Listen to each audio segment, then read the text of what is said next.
အားလုံးပဲမင်္ဂလာပါနားဆင် audio book channel မှာကြိုဆိုပါရစ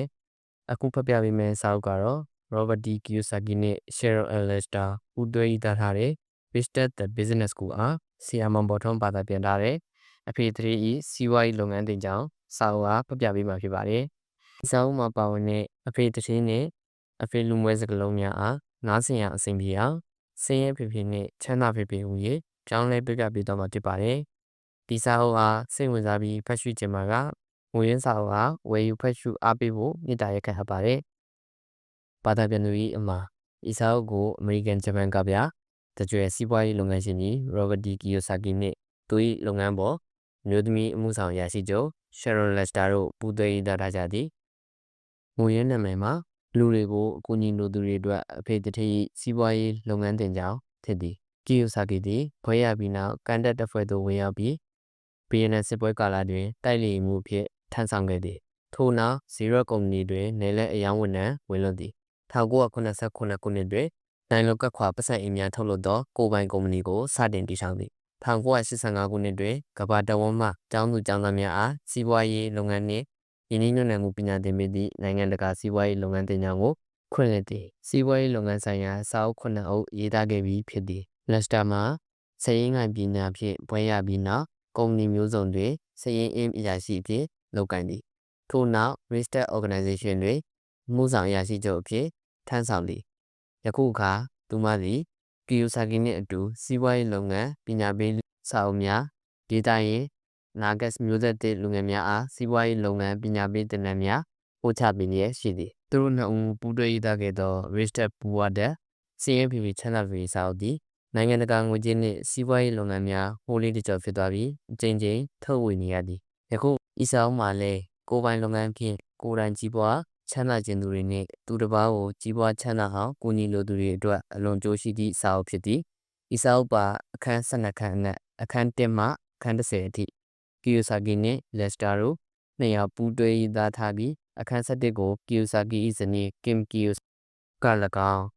းအခန်း12ကို Lester က၎င်းရေးသားထားသည်ခန်း1တထေးတွေဘာကြောင့်တထေးဖြစ်ကြသလဲအချက်တန်းအောင်ပြီးနောက်တထေးပြပြရဲ့ကုမ္ပဏီမှာအလုပ်တင်အဖြစ်ကျွန်တော်ဝင်လုပ်တယ်အသက်က15နှစ်ပဲရှိသေးတာကျောင်းမှာစတင်ရတာကျွန်တော်တော်တော်စိတ်ကုန်နေတယ်ဘာကြောင့်လဲဆိုတော့ကျွန်တော်ကတိတ်ပြီးတထေးဖြစ်နေလို့ပဲဒါပေမဲ့ကျောင်းမှာကငွေရှာနီးတို့တထေးဖြစ်နီးတို့ကိုမတင်ရဘူးဖားကိုခွဲစိတ်နီးကိုပဲတင်ရတယ်ဒီဖားဒီကောင်ကျွန်တော်ကိုဘယ်လိုလုပ်ပြီးတထေးဖြစ်အောင်လုပ်ပေးနိုင်ပါမလဲလို့တွေးနေမိတယ်ဒါနဲ့တထေးဖေဖေကိုစိတ်ပြပြနဲ့မေးမိရဲ့ကျွန်တော်တို့ကျောင်းမှာငွေကြေးကျောင်းဘာဖြစ်လို့မတင်ရတာလဲအဖေတထေးဖေဖေကစာဖတ်နေရကခေါင်းထောင်ကြည့်ပြီးပြုံးလိုက်တယ်ပြီးတော့ငါမသိဘူးအဲ့ဒီအကြောင်းငါလည်းစဉ်းစားနေရပဲမင်းကဘာကြောင့်မေးရလဲကျောင်းကတင်တာတွေကိုကျွန်တော်စိတ်မပါဘူးကျောင်းမှာတင်ရတာနဲ့လက်တွေ့ဘဝမှာကြုံရတာတွေကတခြားစီဖြစ်နေတယ်အမှဆက်ဆက်မှုမရှိဘူးကျွန်တော်ကတတိဖြစ်နေကိုပဲလေးလာချင်တာဒီတော့အဲ့ဒီဖားတီကောင်ကကျွန်တော်ကိုကားတစ်ဝယ်နိုင်အောင်ဘယ်လိုကူညီနိုင်မှာလဲတကယ်လို့ဖားတီကောင်ကကျွန်တော်ကိုတတိဖြစ်အောင်လုပ်ပေးနိုင်တဲ့နည်းကိုကျွန်တော်ဆရာကပြောပြနိုင်မယ်ဆိုရင်တော့ဖားတကောင်မကဘူး1000ဆိုလဲကျွန်တော်ခွဲစိတ်မှာပဲတတိပြပြဟဲ့ဘက်ရေးလိုက်ပြီးနော်ဖားတီကောင်နဲ့ငွေကြေးဆက်လက်မှုအကြောင်းမင်းရမီတော့မင်းတို့ဆရာကဘယ်လိုဖြေတယ်လဲဆရာကြီးအားလုံးကအတူတူပဲဖြေရဲ့ကျောင်းတင်ပညာနဲ့လက်တွေ့ဘဝဆက်နေမှုအကြောင်းကိုပဏ္ဏကြီးမင်းသူတို့ကအချိန်တိုင်းအဖြေတစ်မျိုးပဲပေးကြတယ်သူတို့ကဘယ်လိုဖြေကြတယ်သူတို့ဖြေတာကမင်းနေနဲ့အစိမ့်မင်းနဲ့ဆမ်ဝဲအောင်မှာအပြင်လောကမှာအလုပ်ကောင်းကောင်းရနိုင်မယ်တဲ့ဟုတ်တယ်အဲ့ဒါလူများစုရဲ့ဆန္ဒပဲလူများစုကဘွဲရပြီးရနာလာကကောင်းကောင်းနဲ့တီမင်းလုံခြုံတဲ့အလုပ်ကောင်းကောင်းရခြင်းလို့ကျောင်းတက်ပြီးပညာသင်ကြတာပဲဒါပေမဲ့ကျွန်တော်ကအဲ့ဒါမျိုးမလုပ်ချင်ဘူးသူများလကစားမလုပ်ချင်ဘူးတော့အလုံးမလုပ်ချင်တဲ့အချိန်မှာပန်းမြေခီးခတ်ချင်တဲ့အချိန်မှာချိန်ပိုလောက်ခမဖြစ်စလောက်လေးပြီးပြီးအတင်းလုပ်ခိုင်းတာမျိုးကိုကျွန်တော်မကြိုက်ဘူးကျွန်တော်ကကိုယ်စိတ်နဲ့ကိုလွတ်လပ်ချင်တယ်ဒါပေမဲ့ကျွန်တော်ကအဲ့ဒါမျိုးမလုပ်ချင်ဘူးသူများလကစားမလုပ်ချင်ဘူးတော့အလုံးမလုပ်ချင်တဲ့အချိန်မှာပန်းမြေခီးခတ်ချင်တဲ့အချိန်မှာချိန်ပိုလောက်ခမဖြစ်စလောက်လေးပြီးပြီးအတင်းလုပ်ခိုင်းတာမျိုးကိုကျွန်တော်မကြိုက်ဘူး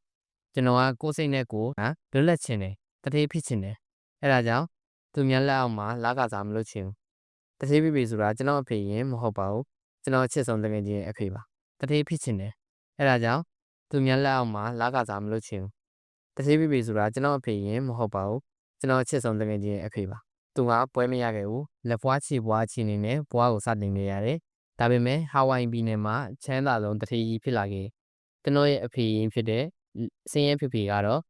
အဆင့်မြင့်ပွဲတွေလည်းရတယ်လကကောင်းတဲ့အဆင့်မြင့်ရာတွေကြီးလည်းရှိတယ်ဒါပေမဲ့လကောင်းရင်အမြဲတမ်းပတ်စံကျက်နေရကြီးပဲနောက်ပိတ်ဆိုကွယ်လွန်တဲ့အခါမှာလည်းပတ်စံတစ်ပြားမှမကျန်ရခဲ့ရဘူးကျောင်းရဲ့အတွင်းမှာတထိပပရဲ့အလုံးမှာကျွန်တော်ဝင်လို့တာတခြားအကြောင်းတော့မဟုတ်ဘူးစောစောကကျွန်တော်ပြောခဲ့သလိုကျွန်တော်လိုချင်တဲ့ပညာကိုကျောင်းမှာသင်မပေးနိုင်ဘူးဆိုတာသိလို့ပဲကျွန်တော်ရှာနေတဲ့အဖေကကျောင်းမှာမရှိဘူးဆိုတာကျွန်တော်သိတယ်ဘာဖြစ်လို့လဲဆိုတော့ကျွန်တော်ရဲ့အဖေက RYB နဲ့ပညာရေးဌာနကအကြီးအကဲတယောက်ဖြစ်ပေမဲ့ငွေကြီးအကြောင်းကိုဘာမှမသိဘူးဒါပေမဲ့ကျွန်တော်သိချင်တာကကျွန်တော်တို့ကျောင်းမှာသင်မပေးနိုင်ဘူးဆိုတာကိုသိလာတယ်ဖြစ်လို့လဲဆိုတော့ကျွန်တော်ရဲ့ဆင်းရဲဖေဖေက RYB နဲ့ပညာရေးဌာနရဲ့အကြီးအကဲတယောက်ဖြစ်ပေမဲ့ငွေကြီးအကြောင်းကိုဘာမှမသိဘူးဒါကြောင့်ကျွန်တော်သိချင်တာကိုကျွန်တော်တို့ကျောင်းကသင်မပေးနိုင်ဘူးဆိုတာကျွန်တော်သိလာတယ်ကျွန်တော်ဟာ15နှစ်သားရွယ်မှာတထေးဖြစ်စဉ်လေးပဲပြမြနေတယ်တထေးတွေကိုလုပ်သေးရတဲ့လကစားအမှုတန်းအလုပ်ကိုလုံးဝမလုပ်ချင်ဘူးကျွန်တော်အဖေနဲ့မေတို့ကပတ်စံမရှိလို့မကြာခဏဆိုသလိုစကားများကြတယ်ရံဖြစ်ကြတယ်ဒါနဲ့ကျွန်တော်ကိုငွေကြီးအကြောင်းတင်ပြနိုင်မယ်လူကြီးတယောက်ကိုကျွန်တော်လိုက်ရှာတယ်အဲဒါကြောင့်တထေးဖေဖေစီကိုကျွန်တော်ရောက်သွားတယ်အသက်38နှစ်အထိတထေးဖေဖေစီမှာကျွန်တော်လေ့လာစီဘူးတယ်အဲ့ဒါဟာကျွန်တော်ဖို့တော့စီးပွားရေးလုပ်ငန်းတင်ကြောင်းပဲတကယ်လက်တွေ့ဘဝအတွက်စီးပွားရေးလုပ်ငန်းတင်ကြောင်းပဲတထေးဖေဖေရဲ့တင်ပြမှုကြောင့်ကျွန်တော်ဟာအသက်48နှစ်အရွယ်မှာအငိမ့်စားယူပြီးတော့သဘောအလုံးအတွက်ငွေကြီးဒုက္ခကကင်းလွတ်နိုင်ခဲ့တယ်တကယ်လို့သာလကကောင်းနဲ့မူတန်းကောင်းဖြစ်ရေးဆိုတဲ့စင်းရဲဖေဖေရဲ့အကြံပေးချက်ကိုလိုက်နာကျင့်သုံးခဲ့ရင်ကျွန်တော်ဟာအသက်65နှစ်အထိလှုပ်လှုပ်ရင်နောင်ရီအတွက်တွေးပူနေရတဲ့ဘဝကိုရောက်မှတည်ကြတယ်တတိဖေဖေနဲ့စင်းရဲဖေဖေတို့ရဲ့ကြွားကြချက်ကစင်စင်လေးပဲစင်းရဲဖေဖေရဲ့အမြဲတမ်းဆုံးမစကားကကျောင်းမမှန်တဲ့အစမီမီရအောင်ကြိုးစားဒါမှလကကောင်းကောင်းနဲ့လုံခြုံတည်မြဲတဲ့အလုပ်ကောင်းရမယ်တတိဖေဖေရဲ့ဩဝါဒကတော့တတိဖြစ်ချင်းနဲ့စီးပွားရေးလုပ်ငန်းရှင်နဲ့ရင်းနှီးမြှုပ်နှံသူဖြစ်ဖို့လိုတယ်အဲ့ဒီရင်ဘာကြောင့်တတိဖြစ်လာတယ်လဲဂိုင်းဒီတော့မင်းကျောင်းမှာဒီနေ့ဘာတွေသင်ခဲ့ရတယ်လို့တတိဖေဖေကဆက်မေးပါတယ်သောမတ်အက်ဒီဆန်ကျောင်းသင်ခဲ့ရတယ်လို့ကျွန်တော်ဖြေလိုက်တယ်ဒီတော့တတိဖေဖေကအေးအဲ့ဒါလေးလာသေးတယ်ကဘာကျော်ပုတ်ပုတ်ကြီးတယောက်ပဲဒီတော့အက်ဒီဆန်ဘလို့တတိဖြစ်လာတယ်ဘာကြောင့်ကဘာကျော်လာလဲဆိုတာကိုရောမင်းတို့စဉ်းနေကြကြရလားပြည့်စင်မီဒီလိုပစ္စည်းတွေကိုတီရှင်ထုတ်လုပ်ခဲ့တယ်ဆိုတဲ့အကြောင်းပဲဆွေးနွေးကြတယ်တတိဖေဖေကပြုံးလိုက်ပြီးတော့မှကောင်းပြီငါမင်းတို့ဆရာနဲ့ဆန့်ကျင်ဘက်မဖြစ်ချင်ပါဘူးဒါပေမဲ့ပြည့်စင်မီဒီကိုအက်ဒီဆန်တီချင်တယ်ဆိုတာမှားသူကညက်စင်မီဒီကိုပိုပြီးတိုးတက်ကောင်းမွန်အောင်ပြုပြင်ဖန်တီးခဲ့တာကဖြစ်တယ်အဲဒီနောက်အက်ဒီဆန်ဟာသူ့ဘဝရဲ့စံပြသူရဲကောင်းတယောက်ဖြစ်ကြောင်းဒါကြောင့်အက်ဒီဆန်အကြောင်းကိုသူအများကြီးလေ့လာခဲ့မှုကြောင့်တတိဖေဖေကထပ်ပြီးပြောပြပါတယ်ဒါဖြစ်မီဒီတီထွင်လူလို့သူ့ကိုဘာကြောင့်သမိုင်းတင်ကြရလဲသူမီဒီမတိုင်ခင်အခြားမီဒီတွေအများကြီးပေါ်ခဲ့မှုတယ်ဒါပေမဲ့အဲ့ဒါတွေကလက်တွေ့အလုံးမဖြစ်ကြဘူးစောပိုင်းမီဒီတွေကတာရှိတယ်မလင်းဘူးပြီးတော့ပြည့်စင်မီဒီမှာစီးပွားရေးတန်ဖိုး commercial value ရှိကြောင်းကိုလည်းစောပိုင်းတည်ဆင်သူတွေကမရှင်းပြနိုင်ကြဘူးစီးပွားရေးတန်ဖိုးဟုတ်လားဟုတ်တယ်အဲ့ဒါကိုတနည်းပြောရရင်တခြားတည်ဆင်သူတွေကသူတို့ရဲ့တည်ဆင်ပစ္စည်းကိုပတ်စံဖြေရမလုပ်တတ်ကြဘူးအက်ဒီဆန်ကြတော့လုပ်တတ်တယ်ဒါဆိုအက်ဒီဆန်ဟာပထမဆုံးလက်တွေ့အသုံးဝင်တဲ့မီဒီကိုလည်းတည်ရှင်တယ်ပြီးတော့အဲ့ဒီမီဒီကိုစီးပွားရေးဈေးကွက်ထဲရအောင်လည်းလုပ်နိုင်တယ်ဆိုပါတော့တထေးဖေဖေကကောင်းချင်းပြပြီးနောက်အက်ဒီဆန်ဟာသူတည်ရှင်တဲ့ပစ္စည်းတွေကိုလူတွေတန်းပေါင်းများစွာအတွက်သုံးဝင်အောင်ပြုလုပ်နိုင်ခဲ့တာအဲ့ဒါဟာသူ့မှာစီးပွားရေးအသည့် business sense ရှိလို့ပဲအက်ဒီဆန်ဟာတည်ရှင်မှုတာမက generalist နဲ့အခြားကုမ္ပဏီအများကြီးကိုလည်းတည်ထောင်နိုင်ခဲ့သူလည်းဖြစ်တယ်အဲ့ဒီအကြောင်းမင်းတို့ဆရာကြီးကမပြောပြဘူးလားမပြောပြဘူးပြောပြရင်သိကောင်းတော့အခုတော့သူတို့ပြောပြတာကိုကျွန်တော်လုံးဝစိတ်မစားဘူးအက်ဒီဆန်ဘွားနဲ့ကျွန်တော်တို့ရဲ့လွတ်လွတ်ဘွားနဲ့ဘယ်လိုဆက်ဆက်နိုင်မလဲဆိုတာကိုလည်းကျွန်တော်တွေးနေမိတယ်အက်ဒီဆန်ဘာကြောင့်ဘယ်လိုတတိဖြစ်လာလဲဆိုတာကိုသူတို့ကသင်ကြားမယ်ဆိုရင်ကျွန်တော်လေးလေးနက်နက်နားထောင်ပြီးလေးလေးနက်နက်သင်ယူမှာပဲတတိဖေဖေကယူလိုက်ပြီးတော့အက်ဒီဆန်အကြောင်းကိုဆက်ပြီးပြောပြတယ်တည်ရှင်သူအက်ဒီဆန်ဟာမီလီယံနာတတိကြီးဖြစ်လာပြီးဘီလီယံနာပိုင်းကုမ္ပဏီကြီးတည်ထောင်နိုင်ခဲ့တယ်ပိုပြီးစိတ်ဝင်စားစရာကောင်းတာကဒီကောင်စာတင်လို့တတ်မှာမဟုတ်ဘူးလို့ဆရာတွေကမဆက်ချပြီးအထက်တန်းမှာပဲကြားထုံခံခဲ့ရတယ်အဲဒီနောက်သူဟာလမ်းပေါ်လျှောက်ပြီးကြားလုံးရောင်းနေမဂဇင်းဌာနေရောင်းနေအဲဒီမှာသူဟာရောင်းချခြင်းတက်ပညာကိုတဘောပေါက်နားလည်လာခဲ့တယ်မကြခင်မှာပဲသူဟာမိရထားတွေနောက်ပိုင်းမှာကိုပိုင်သတင်းစာထုတ်လုပ်တယ်အလုံးလက်မဲ့ကလေးတွေကိုအခပေးပြီးကြားလုံးသောသတင်းစာပါရောင်းခိုင်းတယ်သူဟာလူငယ်ဘွားမှာတော့အမှုတန်းဘွားကနေပြီးတော့အလုပ်ရှင်ဖြစ်လာအောင်စောင့်ဆောင်နိုင်ခဲ့တစ်နှစ်အတွင်းသူ့အလုပ်မှာအလုပ်သမားလူငယ်ဒါဇင်လောက်ခန့်ထားနိုင်ခဲ့တယ်အဲဒီတော့အဲဒီစဉ်ဟာသူ့ရဲ့စီးပွားရေးလုပ်ငန်းကိုအဲဒီလိုစတင်ခဲ့တယ်ဆိုပါတော့တတိဖေဖေက ကောင်းချင်းပြကြီးပြုံးနေတယ်အဲ့ဒီအကြောင်းကိုကျွန်တော်ဆရာကြီးကဘာဖြစ်လို့မပြောတာလဲမသိဘူးကျွန်တော်ကဒီလိုဇလန်းမျိုးဆိုတိတ်ပြီးနားထောင်နေတာပြောစရာတွေအများကြီးကြံနေရဆိုပြီးတတိဖေဖေကအဲ့ဒီစင်ကြောင့်ဆက်ပြီးပြောပြပါတယ်အဲ့ဒီစင်ကမကြခင်မှာမိထားပေါ်ကစီးပွားရေးလုပ်ငန်းကိုညှင်းဝေလာတယ်ဒါနဲ့ mass အချက်ပြတင်ကြတာ mascot ပညာကိုလေ့လာပြီး Gina operator နဲ့ telegraph operator ဝင်လုပ်တယ်ဒီလိုနဲ့သူ့ data တဝိုက်မှာအတော်ဆုံး Gina operator အဖြစ်ထင်ရှားလာတယ်သူဟာ Gina operator ဘဝနဲ့နေတကာခရီးထွက်ရတယ်အဲ့ဒီလိုလူငယ်စွန့်ဦးတီထွင်စီးပွားရေးသမားဘဝနဲ့ Gina operator ဘဝတွေကသူပညာရည်ရခဲ့တယ်ဒါကြောင့်လည်းနောက်အခါမှာစီးပွားရေးလုပ်ငန်းရှင်နဲ့လျှက်စစ်မီဒီတီထွင်သူဖြစ်လာဖို့အခွင့်အလမ်းရခဲ့တာဖြစ်တယ်လို့တတိဖေဖေကပြောပြတယ် Gina operator ဖြစ်တာကြောင့်ဘယ်လိုလုပ်ပြီးစီးပွားရေးလုပ်ငန်းရှင်ဖြစ်လာရလဲကျွန်တော်စိတ်ထဲမရှင်းတာကြောင့်ဂျားဖြတ်ပြီးမိလိုက်မိတယ်သူဇလန်ကကျွန်တော်ကိုတတိဖြစ်အောင်ဘယ်လိုအထောက်အကူပြုနိုင်မှာလဲဟုတ်ပြီငါရှင်းပြမယ်စိတ်ရှိရှိနဲ့နားထောင်စောစောကငါပြောခဲ့သလိုအဒီဂျင်ကတီထွင်သူတက်တက်မဟုတ်ဘူးဆိုတာကိုသတိရပါသူဟာလူငယ်ဘဝကလေးကစီးပွားရေးလုပ်ငန်းရှင်ဖြစ်လာတဲ့သူဒါကြောင့်လဲသူဟာတိတ်ချမ်းသာပြီးတိတ်ကြော်ကြားလာတာပေါ့သူဟာကျောင်းပညာစမတင်တော့ပဲလက်တွေ့ဘဝမှာအောင်မြင်ရေးအတွက်စီးပွားရေးလုပ်ငန်းကျွမ်းကျင်မှုတွေကိုလေ့လာစီးပူးတယ်တတိတွေဘာကြောင့်တတိဖြစ်ကြလဲလို့မင်းငါ့ကိုမေးခဲ့တယ်မဟုတ်လားဟုတ်မေးခဲ့ပါတယ်ဒီလျှက်စစ်မီဒီနဲ့ပတ်သက်ပြီးအဒီဂျင်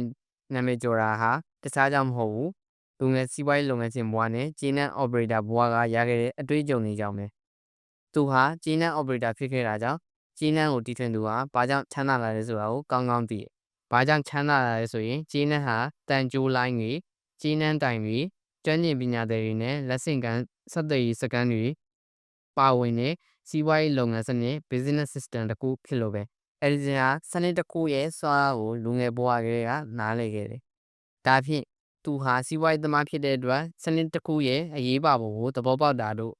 အဖေကဆိုလိုလာလားဒါဆိုတီရှင်ပစ္စည်းထက်စနစ်ကပိုပြီးရေးကြည့်ရပေါ့ဒါပေါ့ဟုတ်တာပေါ့မင်းသိရဲ့အတိုင်းလူအများစုဟာစနစ်တစ်ခုရဲ့အောက်မှာအမှုတန်းလုပ်ဖို့အတွက်ကြောင်းတက်ပြီးပညာသင်ကြတယ်ဒါကြောင့်သူတို့ဟာရုပ်ပုံငါးချက်ကြီးကိုမမြင်နိုင်ကြဘူးအများစုကသူတို့အလုပ်ရဲ့တန်မိုးလောက်ကိုသာမြင်ကြတယ်သူတို့အားလုံးဟာအဲ့ဒီလောက်ကိုပဲမြင်နိုင်အောင်သင်ယူထားကြတာကိုဒါကြောင့်သူတို့ကတစ်ပင်ကိုပဲမြင်ကြတယ်တစ်တောကိုမမြင်ကြဘူးအဲ့ဒါဆိုလူအများစုဟာစနစ်ကိုပိုင်ဆိုင်ဖို့တက်စနစ်အောက်မှာအမှုထမ်းဖို့ကိုပဲအမှုထမ်းဖို့ကိုပဲစူးစမ်းနေကြတယ်ဆိုပါတော့ဟုတ်တယ်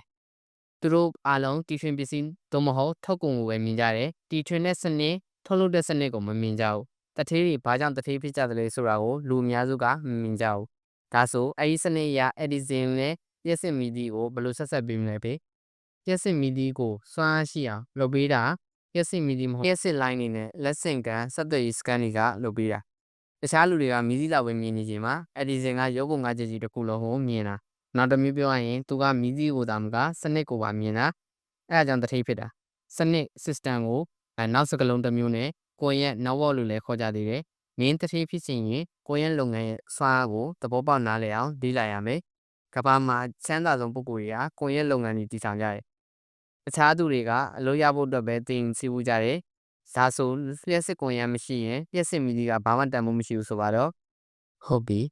မင်းသဘောပေါက်ပြီအဲ့ဒီတော့တထေးဖြစ်တာဟာစနစ်ကိုတည်ထောင်လို့စနစ်ကိုပိုင်းလို့ပဲဒါမှမဟုတ်ကိုယ့်ရဲ့ကိုတည်ထောင်လို့ကိုယ့်ရဲ့ကိုပိုင်းလို့ပဲလောကမှာတထေးဖြစ်နေတွေတနည်းမကအများကြီးရှိတယ်ဒါပေမဲ့အချမ်းသာဆုံးလူတွေကကိုယ့်ရဲ့တွေကိုပဲအမြဲတမ်းတည်ထောင်ကြတယ်ကမ္ဘာမှာအချမ်းသာဆုံးဂျီနန်တထေးကြီးဂျွန်နီရိုဖဲလာကိုကြည့်ပါလားသူကဂျီနန်ရဖို့အတွက်ဂျီနန်တွင်းတူးရုံမကဘူးဓာတ်ဆီတွေဓာတ်ဆီကားတွေရေနံတင်သင်္ဘောတွေနဲ့ရေနံပိုက်လိုင်းတွေပါဝင်တဲ့ကိုယ့်ရဲ့ကြီးကိုတည်ထောင်ခဲ့အဲ့ဒါကြောင့်ပဲကမ္ဘာအချမ်းသာဆုံးတထေးကြီးဖြစ်လာတာပေါ့နောက်တစ်ယောက်ကလက်ဇန်နာဂရီဟမ်ပဲ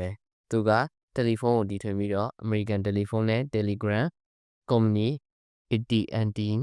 ဆိုတဲ့တယ်လီဖုန်းကွန်ရက်ကြီးကိုတည်ထောင်ခဲ့တယ်နောက်ပိုင်းကျတော့ Radio ကွန်ရက်ရုပ်မြင်သံကြားကွန်ရက်ဆိုတာတွေပေါ်လာတယ်တီထွင်မှုအသစ်တစ်ခုပေါ်လာတိုင်းမှာအဲ့ဒီတီထွင်ပစ္စည်းကိုအထောက်အကူပြုတဲ့ကွန်ရက်ကိုတည်ထောင်ပိုင်ဆိုင်တဲ့လူတွေတတိဖြစ်လာကြတယ်ဝင်ဝင်ကောင်းတဲ့ရုပ်ရှင်စတားတွေနဲ့အာကာသသမားတွေကရေဒီယိုနဲ့ရုပ်မြင်သံကြားကွန်ရက်တွေကနေပြီးတော့နာမည်ကျော်ပြီးလက်ဖျားငွေတီးလာကြတယ်ဒါနဲ့တော့ကိုယ်ဝင်တီထောင်လေးကိုကျွန်တော်တို့ကျောင်းတွေကဘာကြောင့်တင်မပေးကြတာလဲအဖေတထေးကပခုံးတွန်းလိုက်ပြီးနောက်အဲ့ဒါတော့ငါလည်းမသိငါထင်တာတော့လူအများစုကကိုရင်ကြီးအောက်မှာအမှုတန်းအဖြစ် လာခကောင်းတဲ့အလုပ်ရဖို့ပဲစူးစမ်းနေကြတယ်ကိုရင်ကြီးကတထေးတွေကိုထေးတဲ့ထေးအောင်လုပ်ပေးတာငါကတထေးအတွက်အလုပ်မလုပ်ချင်ဘူးဒါကြောင့်ကိုပိုင်ကွန်ရက်ကိုတီထောင်တယ်အစတုန်းကပတ်စံသိမ်းမရဘူးကွန်ရက်တီထောင်တာအချိန်ယူရလို့ပဲ9 နှစ်အတွင်းမှာငါမိတ်ဆွေထက်ငါကဝင်ငွေပိုနေနေတယ်ဒါပေမဲ့နောက်10 နှစ်အကြာမှာတော့ငါကသူတို့ထက်ကြော်တက်သွားပြီကျောင်းနေဘက်တငယ်ချင်းဒေါက်တာတွေရှင်းနေတွေတောင်ငါလောက်မချမ်းသာကြဘူးဒီနေ့ဆိုရင်ငါဟာငါတငယ်ချင်းနဲ့အိမ်မက်တောင်မရတဲ့ဝင်ငွေကိုရနေပြီစနေတကျစီမံဆောင်ရွက်တဲ့စီးပွားရေးလုပ်ငန်းကွန်ရက်ဟာအထူးစ조사လုပ်ကိုင်နေပုံကိုတဦးချင်းထက်အစာပေါင်းများစွာပိုပြီးချမ်းသာနိုင်တယ်အဲဒီနောက်ကွန်ရက်တီထောင်လို့ချမ်းသာကြွယ်ကြလာတဲ့ပုံကိုတွေအကြောင်းကိုတထေးဖေဖေကဆက်ပြောတယ်။ညီရထားပေါ်လာတော့လူပေါင်းများစွာချမ်းသာလာကြတယ်။အလားတူပဲလေရင်ပြန်တင်မော်တော်ကားနဲ့ဝေါ်မတ်ဂတ်ရီယိုစနတ်တို့လိုစတိုးဆိုင်ပွင့်ကြီးတွေပေါ်လာတယ်။အဲဒီမှာပိုင်ရှင်တွေကဘီဂျီယန်နာဖြစ်လာကြတယ်။ဒီနေ့ကမ္ဘာအချမ်းသာဆုံးပုဂ္ဂိုလ်တွေထဲမှာစူပါကွန်ပျူတာနဲ့တကိုယ်ကြီးသုံး PC ကွန်ပျူတာကွန်ရက်တွေပိုင်ဆိုင်တဲ့လုပ်ငန်းကြီးတွေပါဝင်တယ်။ Microsoft ကွန်ပျူတာကုမ္ပဏီတထေးကြီးဘေဂေးလိုပုဂ္ဂိုလ်မျိုးတွေလည်းပါတယ်။အဲဒီတော့လူရင်းပြောရရင်တထေးဖေဖေပြောတဲ့အတိုင်းတထေးတွေကစီးပွားရေးလုပ်ငန်းကွန်ရက်တီထောင်လို့တထေးဖြစ်ကြတယ်တခြားသူတွေကတော့လာကစားအလုပ်ကောင်းကောင်းရဖို့လောက်တာအာရုံပြုလို့ငမွဲဖြစ်နေကြတယ်ဆိုပါတော့တထေးတွေဘာကြောင့်ပိုလို့ထိလာကြသလဲအတောင်တူအတူပေါင်း Bird of a feather flock together ဆိုတဲ့စကားပုံကိုလူအများစုကြားဦးကြမှာပါဒီစကားပုံဟာငှက်တွေတက်တာမှန်ကန်တာမဟုတ်ဘူးစင်ရသားလူလက်တန်းသားနဲ့လူချမ်းသာတွေအတွက်လည်းမှန်ကန်တာပဲတနည်းပြောရရင်စင်ရသားကစင်ရသားနဲ့ပေါင်းတယ်လူလက်တန်းသားကလူလက်တန်းသားနဲ့ပေါင်းတယ်လူချမ်းသာကလူချမ်းသာနဲ့ပေါင်းတယ်ဒီချက်နဲ့ပတ်သက်ပြီးတထေးပေမကြာခဏပြောလို့ရှိတဲ့စကားကမင်းချမ်းသာရင်ချမ်းသာသူတွေနဲ့ပေါင်းရမယ်ဒါမှမဟုတ်မင်းကိုချမ်းသာအောင်ကူညီနိုင်တဲ့လူတွေနဲ့ပေါင်းရမယ်လူအများစုကအလကားအချိန်ဖြုံးနေကြတယ်ကိုယ့်ကိုစေးအောင်လုံးမဲ့လူတွေနဲ့ပဲပေါင်းနေကြတယ်တဲ့ဒီစာအုပ်ရဲ့ရည်ရွယ်ချက်တစ်ခုကလည်းကွန်ရက်အယောင်းဝယ်လုပ်ငန်းဟာမိတ်ဆွေကိုတဆေးဖြစ်အောင်ကူညီနိုင်မဲ့လူတွေနဲ့ပူးပေါင်းတဲ့လုပ်ငန်းဖြစ်ကြောင်းမိမောင်းထုတ်ပြဖို့ပဲအဲဒီတော့မိတ်ဆွေအနေနဲ့ကိုအောက်ပါအတိုင်းမေးခွန်းထုတ်ကြည့်ပါငါအလုပ်လုပ်နေတဲ့ကုမ္ပဏီနဲ့ငါပေါင်းနေတဲ့လူတွေကငါ့ကိုတထေးဖြစ်အောင်လုပ်ပေးနိုင်မှာလားဒါမှမဟုတ်အဲ့ဒီကုမ္ပဏီနဲ့အဲ့ဒီလူတွေကငါ့ကိုအလုပ်ကြိုးစားတဲ့အမှုတန်းကောင်းဖြစ်ဖို့လောက်ပဲမျှောက်ပေးနေကြသလားကျွန်တော်ဟာငွေကြေးဒုက္ခကင်းပြီးတထေးဖြစ်မဲ့နီလန်တစ်ခုကိုအသက်15နှစ်အရွယ်မှာလေ့လာသိရှိခဲ့ရတယ်အဲ့ဒါကတခြားမဟုတ်ဘူးကိုယ်တထေးဖြစ်အောင်ကိုညီနိုင်မဲ့သူတွေနဲ့ပူပေါင်းနီးဒါမှမဟုတ်ကိုရဲလုံနီကိုလေ့လာစီးဖို့ပဲဒီနီလန်ဟာကျွန်တော်ဖို့တော့အကျွမ်းမဲ့အကျိုးရှိတဲ့နီလန်ဖြစ်တယ်ဒါပေမဲ့ကျွန်တော်ရဲ့အထက်တန်းကျောင်းသားမိတ်ဆွေတွေဖို့တော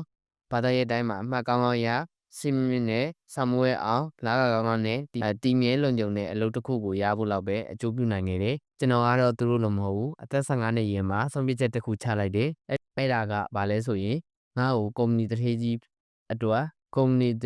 အတွက်သစ္စာရှိအမှုတန်းကောင်းတယောက်ဖြစ်မဟုတ်ပဲတထေးဖြစ်တဲ့လူတယောက်ဖြစ်စိတ်ဝင်စားတဲ့မိတ်ဆွေတွေပဲပေါင်းသင်းလုပ်မယ်ဆိုတဲ့ဆုံးဖြတ်ချက်ပဲအတိတ်ကိုပြန်ကြည့်လိုက်တော့15နှစ်သားအရွယ်ကကျွန်တော်ဆုံးဖြတ်ချက်ဟာအပွားအပြောင်းလဲအဆုံးဖြတ်ချက်ဖြစ်နေတာကိုတွေ့ရတယ်ဒီဆုံးဖြတ်ချက်ဟာလွယ်ကူတဲ့ဆုံးဖြတ်ချက်မဟုတ်ဘူးဘာကြောင့်လဲဆိုရင်ငါဘလို့မိတ်ဆွေတွေနဲ့ပေါင်းမှလဲဘယ် CRC ကပညာယူမှလဲဆိုတာကို15နှစ်သားအရွယ်မှာအထူးသတိထားပြီးတော့ရွေးချယ်ဆုံးဖြတ်ရလို့ပဲဒါကြောင့်ကိုပိုင်စီးပွားရေးလုပ်ငန်းတည်ထောင်ကြသူတို့ဘလို့မိတ်ဆွေမျိုးနဲ့ပေါင်းသင်းရမယ်ဘယ်သူတွေကိုဆရာတင်ရမယ်ဆိုတာအရေးကြီးတဲ့အချက်ပဲကျွန်တော်ဆိုရင်အထက်တန်းကျောင်းသားလူငယ်ဘဝကတည်းကမိတ်ဆွေအပေါင်းအသင်းနဲ့ဆရာသမားတွေကိုအထူးသတိထားပြီးတော့ရွေးချယ်ခဲ့တယ်။ဘာကြောင့်လဲဆိုရင်မိတ်ဆွေမိသားစုအပေါင်းအသင်းနဲ့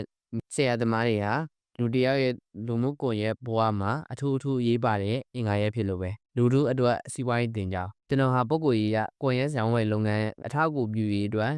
ဒီစာအုပ်ကိုရေးသားဖို့သိပြီးစိတ်အားထက်သန်ခဲ့တယ်။ဒီလုပ်ငန်းကိုလုပ်နေကြတဲ့ကုမ္ပဏီအများစုဟာလည်းအရေးပြကျွန်တော်ကိုတင်ပြပေးတဲ့စီးပွားရေးလုပ်ငန်းပညာရပ်ကိုလူပေါင်းတန်ပေါင်းများစွာခန့်ချီပေးကမ်းနေပါတယ်။အဲ့ဒါဟာတဘွားလုံးကိုကွန်ရက်အတွက်သုံးချမယ်အစားကိုပိုင်ကွန်ရက်တည်ထောင်နိုင်တဲ့အခွင့်အလမ်းပါပဲ။လူတွေကိုကိုပိုင်စီးပွားရေးလုပ်ငန်းကိုပိုင်ကွန်ရက်လုပ်ငန်းတည်ထောင်ဖို့တင်ပြရတာထင်သလောက်လွယ်ကူတဲ့အလုပ်မဟုတ်ပါဘူး။ဘာဖြစ်လို့လဲဆိုရင်လူအများစုဟာကိုပိုင်ကွန်ရက်တည်ထောင်တဲ့လုပ်ငန်းရှင်ဖြစ်ဖို့တက်အလုပ်ကြိုးစားတဲ့သစ္စာရှိလာကစားအမှုတန်းဖြစ်ဖို့လောက်ကိုပဲတင်ယူစီးပူးထားကြတဲ့အတွက်ဖြစ်တယ်။ကျွန်တော်ဟာဗီယက်နမ်စစ်ပွဲမှာအမေရိကန်ကန်တပ်တပ်ဖွဲ့အရာရှိနဲ့ဟယ်လီကော်ပတာလေယာဉ်မှုအဖြစ်အမှုတန်းပြီးနောက်အိမ်ပြန်ရောက်တော့စီးပွားရေးလုပ်ငန်းစီမံခန့်ခွဲရေးမဟာဘွေးစာပွဲ MBA အတွက်ကျောင်းပြန်တက်ဖို့စိတ်ကူးမိတယ်။ဒါပေမဲ့ကျွန်တော်စိတ်ကူးကိုတထေးဖေဖေကမထောက်ခံဘူး။ရိုးရအစင်လာရကျောင်းတစ်ကျောင်းတက်ပြီးမင်း MBA ဘွဲရတော့လဲဘာထူးလာမှာလဲ။ဘာမှထူးလာမှာမဟုတ်ဘူး။တထေးအကျိုးအတွက်အမှုတန်းကောင်းဖြစ် ညာပဲတက်လာမှာပဲမင်းတကယ်ချမ်းသာလာကကောင်းတဲ့အမှုတန်းပွားထက်တာကြီးစိုးလုပ်ငန်းရှင် entrepreneur ဖြစ်ရေးအတွက်စင်ပြအပ်ပြီးတဲ့တင်ပြပေးတဲ့စီးပွားရေးလုပ်ငန်းတင်ကြောင်းကိုပဲတက်တင်တယ်အဲ့ဒါဟာမင်းကိုငါတက်စေခြင်းတဲ့အကြောင်းမျိုးပဲဒါပေမဲ့ပြဿနာကစီးပွားရေးလုပ်ငန်းတင်ကြောင်းအများစုဟာအတော်ဆုံးကောင်လေးတွေကိုရွေးပြီးအမှုတန်းတွေအတွက်အမှုဆောင်ရရှိတွေဖြစ်လာရေးထက်တတိအတွက်အမှုဆောင်ရရှိတွေဖြစ်လာအောင်ပဲတင်ပေးနေကြတာလို့တတိဖေဖေကပြောပါတယ်သူပြောမယ်ဆိုလဲပြောစရာပဲကဘာကျော်စွမ်းရင်ကုမ္ပဏီကြီးဖြစ်တဲ့ Aeron နဲ့တယ်လီဖုန်းကုမ္ပဏီကြီးဖြစ်တဲ့ Wacom တို့ဒီဝါလီခံသွားတဲ့တဲ့တင်ကြားလိုက်တာမှာပေါ့အစင်းမြင့်ပညာတတ်အမှုဆောင်ကြီးတွေကသူတို့ကိုယုံကြည်လို့ဘဝနဲ့ငွေကြီးပုံအပ်ထားတဲ့အမှုတန်းတွေနဲ့ရင်းနှီးမြှုပ်နှံသူတွေရဲ့အကျိုးစီးပွားကိုမကြည့်ပဲသူတို့ကောင်းစားရေးအတွက်ပဲလုပ်နေကြရလို့ဆွဆွဲခံရတယ်အစင်းမြင့်ပညာတတ်အစင်းမြင့်လာစားရတဲ့အမှုဆောင်အရာရှိကြီးတွေအများစုမှာတစ်ဖက်မှာအမှုတန်းတွေကိုကုမ္ပဏီ stock share တွေဝယ်ဖို့အတင်းတိုက်တွန်းနေကြပြီးတခြားတစ်ဖက်မှာတော့သူတို့ပိုင် stock share တွေကိုရောင်းစားနေကြတဲ့ Aeron နဲ့ Wacom တို့ဖြစ်ရမျိုးကလွန်လာပါတယ်ဒါပေမဲ့ဒီကနေ့ corporation ကြီးတွေနဲ့ stock share ဈေးကွက်လောကမှာအလားတူကိုကြိုးစားလုပ်ရမျိုးတွေနေ့စဉ်နဲ့အများပေါ်ပေါက်လျက်ရှိပါတယ်ကိုယ့်ရဲ့ရောင်းဝယ်ရေးလုပ်ငန်းကိုကျွန်တော်အလေးနဲ့ထောက်ခံပြောဆိုနေတာကတခြားကြောင့်တော့မဟုတ်ဘူးဒီလုပ်ငန်းတွေကကုမ္ပဏီတော်တော်များများဟ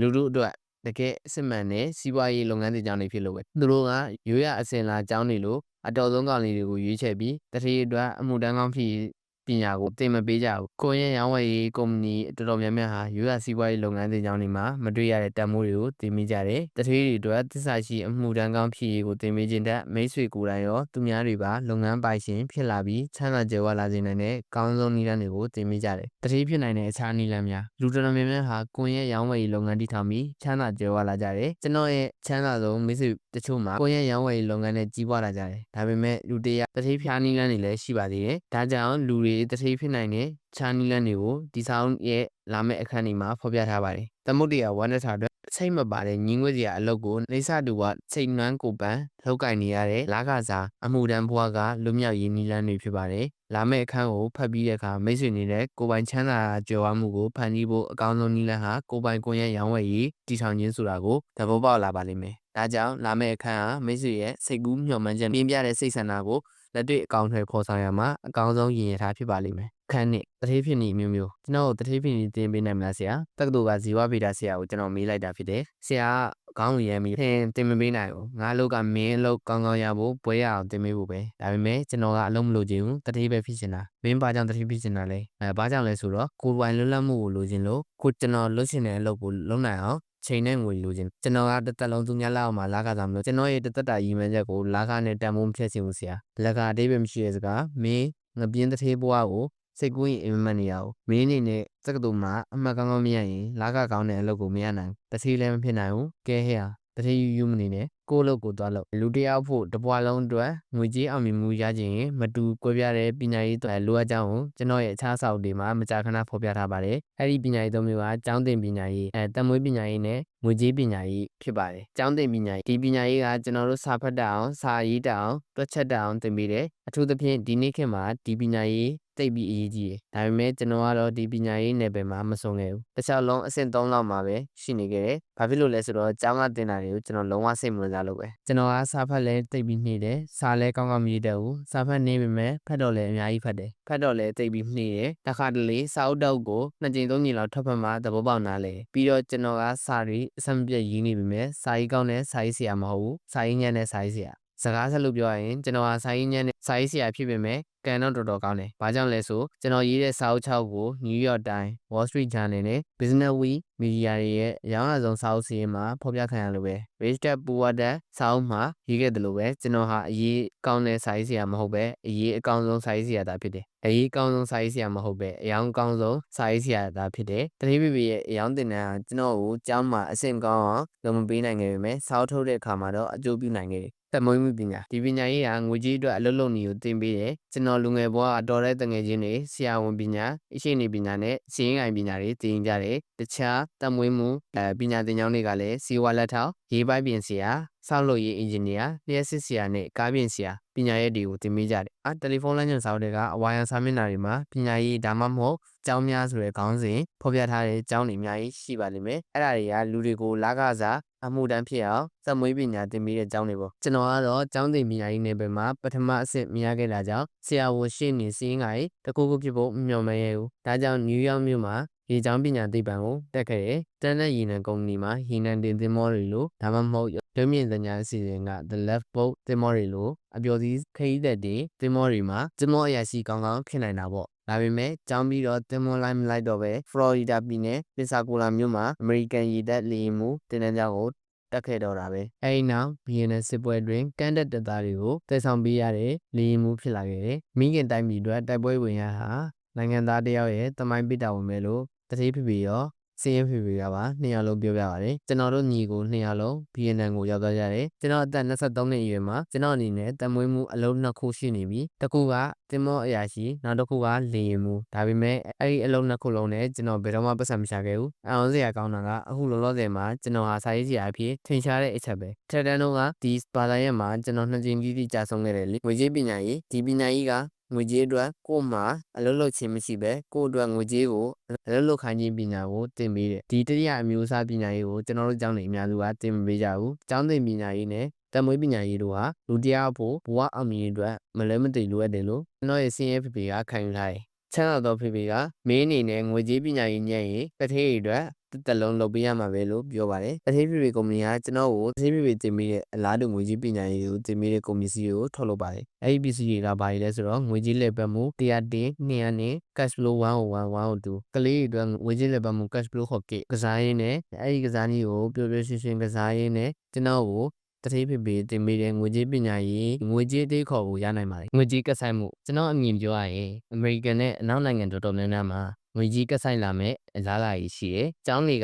ကလက်တွေ့ကျတဲ့ငွေကြေးပညာရေးကိုသင်မပေးနိုင်ကြကြောင်းငွေကြေးကဆိုင်မှုကိုပြောကန်ဆိုကျွန်တော်တို့အများစုဟာလက်တွေ့ကျတဲ့ငွေကြေးပညာရေးကိုသင်မပေးနိုင်ကြကြောင်းငွေကြေးကဆိုင်မှုကိုပြောကန်ဆိုကျွန်တော်တို့အများစုဟာငွေကြေးပညာရေးကိုကျောင်းတွေမှာများများဆဆမရနိုင်ကြဘူး။ကျွန်တော်ကတော့ငွေကြေးစီမံခန့်ခွဲရေးနဲ့ငွေကြေးရင်းနှီးမြှုပ်နှံမှုတွေကိုသိခြင်းဟာအလွန်ရည်ကြီးတဲ့ဘဝကျဉ်းကျင်မှုပဲလို့ဆွေးဆွေးမြဲမြဲယုံကြည်တယ်။မကြခင်တော့ stock ဈေးကွက်မှာလူပေါင်းတန်းပေါင်းများစွာဒေါ်လာကတိကစားချီပြီးဆုံးရှုံးခဲ့တာကိုကျွန်တော်တို့မြင်ခဲ့ကြရပြီးသိမဝေးတဲ့အနာဂတ်ကာလတွေမှာလည်းငွေကြေးကဆိုင်လာနိုင်တယ်လို့ကျွန်တော်ဟောကိန်းထုတ်လိုက်တယ်။ဘာကြောင့်လဲဆိုရင်1950ပြည့်နှစ်နောက်ပိုင်းမွေးဖွားလာတဲ့လူပေါင်းတန်းပေါင်းများစွာတက်ငင်းသားထောက်ပံ့ခြင်းပေးဖို့ငွေကြေးလုံလောက်မရှိလို့ပဲငင်းသားပေးဖို့ငွေကြေးထက်စေဝါကူတာဖို့ငွေကြေးကပိုပြီးအကြီးတယ်။ငင်းသားယူထားဝင်နေရေးစေးဟ